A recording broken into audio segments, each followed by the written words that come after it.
School কলেজের মাসুম বাচ্চারা নিজেদের জীবন দিয়ে রক্ত ঝরিয়ে আমাদের কাছকে মুক্ত করেছে, গোটা জাতিকে মুক্ত করেছে। আমি আজকে সেই সমস্ত মাসুম বাচ্চা, স্কুল কলেজের সেই সমস্ত ছাত্র ছাত্রীদের যাদের শহীদী আত্মত্যাগের মধ্যে দিয়ে আজকে গোটা জাতি মুক্তি লাভ করেছে এক ভয়ঙ্কর ফ্যাসিবাদ থেকে, সেই সব শহীদদের প্রতি আমার গভীর শ্রদ্ধা জানাচ্ছি। আমি শ্রদ্ধা জানাচ্ছি যারা বন্ধুত্ব বরণ করেছে, যাদের চোখ চলে গেছে, যাদের পা চলে গেছে, আমি তাদের প্রতিও শ্রদ্ধা জ্ঞাপন করছি। বিএনপি নেতা শামসুজ্জামান দুদু তিনি হাসনাত আব্দুল্লাহকে উদ্দেশ্য করে বলেছেন যে যদি বিএনপি কর্মীরা একসাথে প্রস্রাব করে তাহলে সেই প্রস্রাবের তোরে ভেসে বঙ্গোপসাগরে গিয়ে পড়বে। আসলে বিএনপি নেতারা বর্তমানে যে কথাবার্তাগুলো বলেন বা তাদের যে অ্যাক্টিভিটি, গতকালকের আগের দিন দেখলাম আসিফ মাহমুদ সজীব ভুইয়া তার ছবিতে জুতা পিটা করতেছে বিএনপির নেতা ইশরাক হোসেনের অনুসারীরা। আসলে তো এগুলো তারাই করায়, ইশরাক হোসেন এগুলো করাইছে, কারণ তার অনুসারীরা তো তার কোনো আদেশ ছাড়া কোনো কাজ করবে বলে মনে হয় না, এটা তার আদেশই করা হয়েছে। এই আসিফ, এই নাহিদ, এই সার্জিস, এদের কারণেই কিন্তু তারা এখন রাজপথে নামতে পারতেছে, বাড়ি থেকে ঠিকমতো বাইরে যেতে পারতেছে, বাজারে উঠা কথা বলতে পারতেছে, চাঁদাও তুলতে পারতেছে, মানে এদের কারণেই। আসলে এতদিন এই যে আওয়ামী লীগ সরকার থাকাকালীন তারা কিন্তু বাজারে উঠা তাদের দলের নাম পর্যন্ত নিতে পারে নাই, ঠিক মতো রাস্তাঘাটে বাইর হইতে পারে নাই, আওয়ামী লীগের পোলাপানে ধরে ধরে কুত্তা মার দিছে।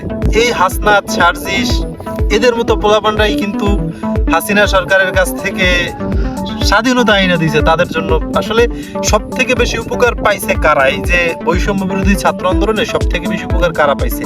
বিএনপি ওয়ালারাই কিন্তু পাইছে।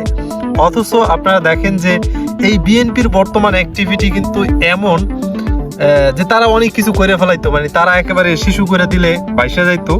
তো এইটার বিপরীতে সার্জিস আলম খুব সুন্দর একটা পোস্ট করছে তার ব্যক্তিগত ভেরিফাইড ফেসবুক পেজে। তিনি লিখেছেন এত কিছু না করে বিগত 16 বছরে দুদু ভাই একটা গণপ্রস্রাব কর্মসূচির ডাক দিলেই পারত।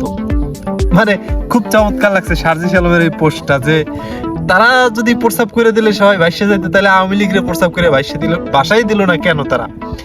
আমরা কিন্তু দেখেছি বিগত প্রায় 7-8 বছর ধরে যে ঈদের পরে বড় বড় আন্দোলন দিবে বিএনপি, মানে ঈদের পরে এইটা করবে, সেটা করবে, এইটা করবে, বহুত ঈদ চলে গেছে, কিন্তু তাদের ওইরকম ভালো কোনো আন্দোলন কিন্তু আমরা দেখতে পাই নাই, বা তাদের দলের যে মেইন কার্যালয় সেখানে তালা ঝুলাই দিছে, তারা তালা খুলতে যাইতে পারে নাই।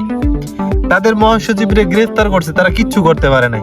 তাদের যে নেত্রীর বাসার সামনে বালুর ট্রাক ফালাই রাখছে, সেগুলো স্মরণের মতো কোনো নেতাকর্মী পাওয়া যায় না।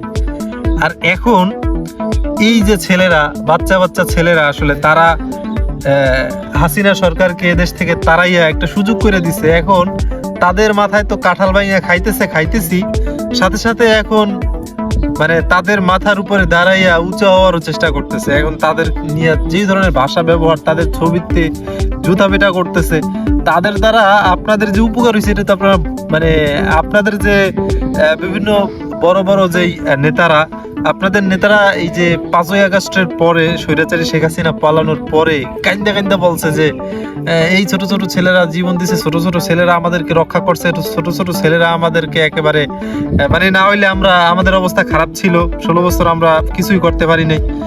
যেই 5ই আগস্ট গেল, বাস মানে তাদের বডি ল্যাঙ্গুয়েজ এমন হয়ে গেছে যে তারাই সব কিছু করছে, অন্য কেউ কিছু করে নাই। আবার বিএনপির কোনো নেতারা বলতেছে তাদের এইটা কোনো হঠাৎ প্রক্রিয়া না, তাদের 16 বছর ধরে চলে আসছে মানে এই কাজ। তো আসলে বিএনপির এই কার্যকলাপগুলো দেখে খুবই অবাক হইতেছি আর কি, তারা আসলে কি চাইতেছে। এবং এই যে জাতীয় বীর, আসলে এরা হাসনাত, সার্জিস বলেন বা প্রত্যেকটা ছাত্র যারা এই আন্দোলনে অংশগ্রহণ করছে, তারা প্রত্যেকে একটা বীর।